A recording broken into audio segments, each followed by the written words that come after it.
நிஜமாவா சொல்கிறேன்? இதில் நிஜம்னா பொய் என்ன? ஜஸ்ட் யோசிக்கிறேன்.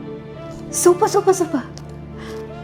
அருள், சொந்த வீடு வாங்கி தர போறேன் அருள். இரு இதான் உங்ககிட்ட எதுவும் சொல்லக்கூடாது. அதான் சொல்லிட்டேன்ல, அப்புறம் என்ன? கேட்கவே எவ்வளோ சந்தோஷமா இருக்கு தெரியுமா?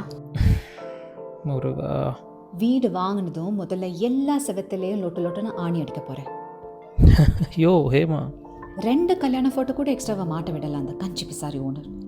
எப்போ பார்த்தாலும் செவத்தையில கிராக் விட்டாரும், நீர் கசையும், அது இதுன்னு. இனிமே பாரு, நான் வச்சது தான் சட்டம். ஐயோ ஹேமா, நான் சொல்கிறது கொஞ்சம் முழுசாக கேளு. கேட்க மாட்டேன். நீ ஏன் அதுக்குள்ளே தையத்தக்கன்னு குதிக்கிற? ஆமாம், அப்படி தான் குதிப்பேன். என்ன பண்ணுவேன்? இந்த பாரு, நீயா ஏதாவது யோசிச்சுட்டு அப்புறம் நான் தான் சொன்னேன்னு சொல்லாத. நாமளே இந்த வீடு வாங்கலாமான்னு யோசிக்கிறேன் தான் சொல்ல வந்தேன்.